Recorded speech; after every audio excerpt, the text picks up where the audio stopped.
नमस्ते। रविंद्र केलेकर द्वारा रचित पतझड़ में टूटी पत्तियाँ का सेकंड पार्ट है जैन की देन। जैन की क्या देन है कि टी सेरेमनी का वहाँ अनुभव कराया जाता है, जिसमें 3 व्यक्तियों को केवल प्रवेश मिलता है। वहाँ वे शांति का अनुभव करते हैं और उनके सामने से भूत और भविष्य काल गायब हो जाते हैं।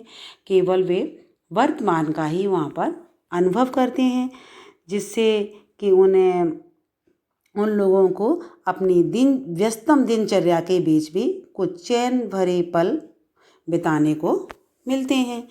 तो उसी के आज हम प्रश्नों के जो उत्तर हैं उन्हें यहाँ देखेंगे, जिसमें मौखिक प्रश्न है, का पार्ट, खा पार्ट और गा पार्ट में से कुछ प्रश्नों के उत्तर हैं जिन्हें हम यहाँ देखेंगे। तो हमारे ये हैं पहले मौखिक प्रश्न।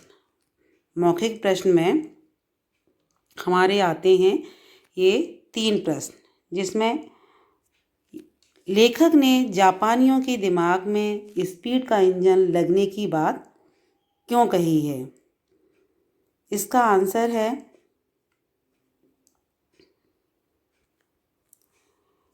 दिमाग में स्पीड का इंजन लगने से वह दूसरों के साथ प्रतिस्पर्धा कर सकता है। जापान के लोग पूर्ण रूप से प्रतिस्पर्धा में हैं। वे किसी भी तरीके से उन्नति करके अमेरिका से आगे निकलना चाहते हैं, इसलिए उनका मस्तिष्क सदा तनावग्रस्त रहता है।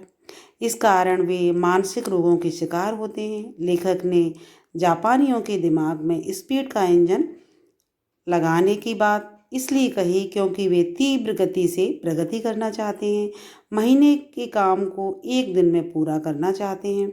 इसलिए उनका दिमाग भी तेज रफ्तार से स्पीड इंजन की भांति सोचता है। 5th क्वेश्चन है हमारा, जापानी में चाय पीने की विधि को क्या कहते हैं। तो यहाँ ये जो इसका आंसर है, जापानी में चाय पीने की विधि को चानोयू कहते हैं, जिसका अर्थ है टी सेरेमनी और चाय पिलाने वाला चाजिन कहलाता है। 6th क्वेश्चन है हमारा, जापान में जहाँ चाय पिलाई जाती है उस स्थान की क्या विशेषता है। आंसर है इसका, जापान में जहाँ चाय पिलाई जाती है वह स्थान पर्णकुटी जैसा सजा होता है। वहाँ बहुत शांति होती है। प्राकृतिक ढंग से सजे हुए एक छोटे से स्थान में केवल 3 लोग बैठ कर के चाय पी सकते हैं। यहाँ अत्यधिक शांति का वातावरण होता है। इसके आगे हैं हमारे प्रश्न कावाले। ये लिखित के कावाले प्रश्न हैं, जो कि 2, 3 और 4। तो सेकंड है हमारा, इसमें चाजिन ने कौन सी क्रियाएं गरिमापूर्ण ढंग से पूरी की। इसका आंसर है, चाजिन ने टी सेरेमनी से जुड़ी सभी क्रियाएं गरिमापूर्ण ढंग से की।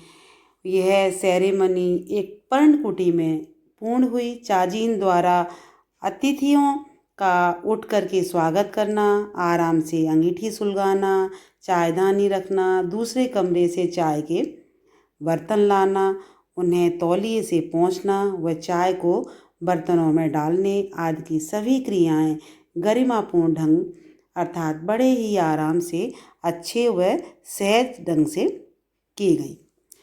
इसका जो सेकंड है खाका, तीसरा क्वेश्चन, टी सेरेमनी में कितने आदमियों को प्रवेश दिया जाता था और क्यों। इसका आंसर है, टी सेरेमनी में केवल 3 आदमियों को ही प्रवेश दिया जाता था, क्योंकि एक तो यह स्थान बहुत छोटा होता है, दूसरा इस सेरेमनी का उद्देश्य है शांतिमय वातावरण रखना।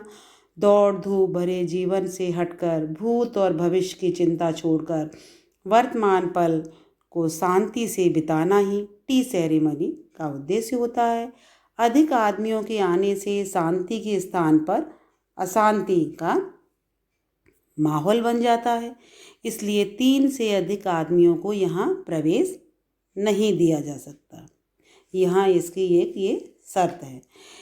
आगे जो है प्रश्न नंबर का 4, चाय पीने के बाद लेखक ने स्वयं में क्या परिवर्तन महसूस किया? तो इसका जो आंसर है, चाय पीने के बाद लेखक ने महसूस किया कि जैसे दिमाग की गति मंद हो गई हो, धीरे धीरे उसका दिमाग चलना बंद हो गया हो, उसे सन्नाटे की आवाज़ भी सुनाई देने लगी। उसे लगा कि मानो वह अंतराल से जी रहा है, वह भूत और भविष्य दोनों का चिंतन ना करके वर्तमान में ही जी रहा हो, क्योंकि भूत और भविष्य उसके सामने से गायब हो गए। उसे वह पल सुखद लगने लगा। आगे जो प्रश्न है हमारे खापाट, ये 50 से 60 शब्दों में लिखने होते हैं। तो इसका जो खा पाठ का हमारा पहला प्रश्न है 6 नंबर, लेखक के मित्र ने मानसिक रोगों के क्या क्या कारण बताए? आप इन कारणों से कहाँ तक सहमत हो? इसका आंसर है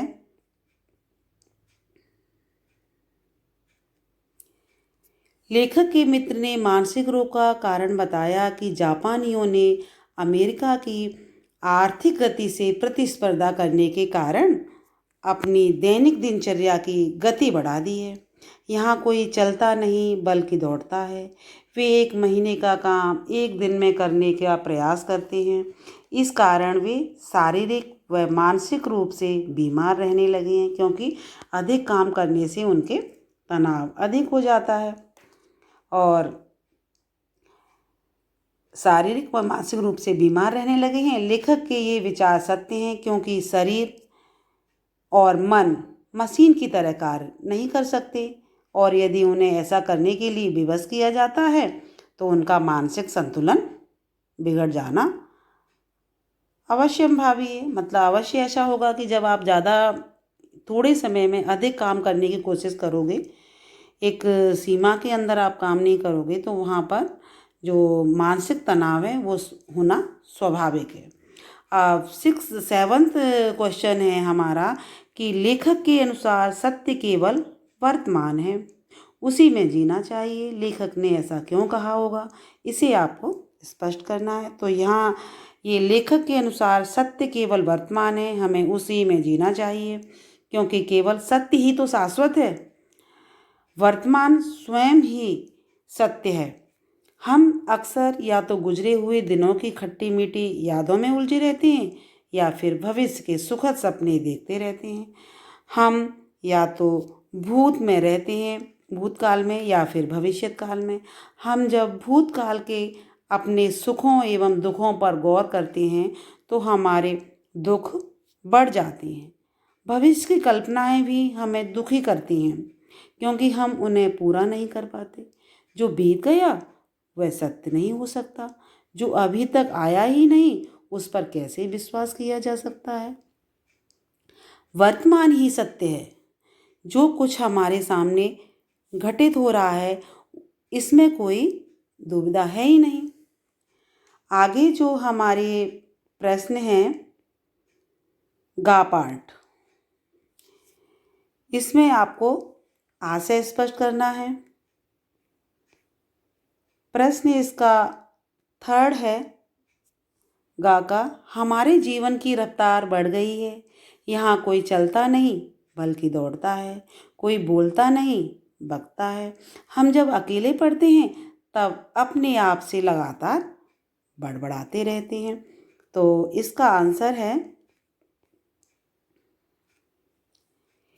लेखक जापानियों की मनोदशा का वर्णन करते हुए कहते हैं कि जापान के लोगों के जीवन की गति इतनी तीव्र हो गई है कि यहाँ लोग सामान्य जीवन जीने की बजाय असामान्य होते जा रहे हैं। वे चलने की बजाय दौड़ने लगे हैं, वे बोलने की बजाय बकने लगे हैं, अकेले में बड़बड़ाते रहते हैं, क्योंकि उनमें प्रत्येक कार्य में अमेरिका से आगे निकलने की एक प्रतिस्पर्धा की भावना घर कर गई है। इसी कारण वे तनावपूर्ण जीवन व्यतीत करते हैं।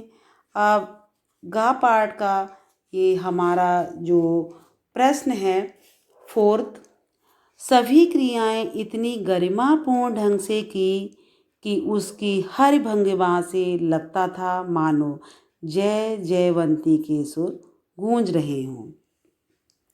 तो इसका जो आंसर है, लेखक जब अपने मित्रों के साथ जापान की टी सेरेमनी में गया तो चाजिन ने झुककर उनका स्वागत किया। लेखक को वहाँ का वातावरण बहुत शांतिमय प्रतीत होता है। लेखक देखता है कि वहाँ की सभी क्रियाएं अत्यंत गरिमापूर्ण ढंग से की गई हैं। चाजिन द्वारा लेखक और उसके मित्र का स्वागत करना, अंगीठी जलाना, चायदानी रखना, बर्तन लगाना, उन्हें तौलिए से पोंछना, चाय डालना आदि सभी क्रियाएं मन को भाने वाली थीं। यह देखकर लेखक भाव विभोर हो गया। वहाँ की गरिमा देखकर लगता था कि जय जयवंती राग का सुर गूंज रहा है। तो यहाँ जो चाजिन ने जो भी कार्य किया और उसे देख कर के लेखक को बहुत अच्छा लगा और वह भाव विभोर हुआ। आपने यहाँ पर मौखिक का पाठ, खा पाठ और गा पाठ से आशय स्पष्ट सभी को देखा, समझा और आप इसे इजीली समझ गए होंगे। धन्यवाद।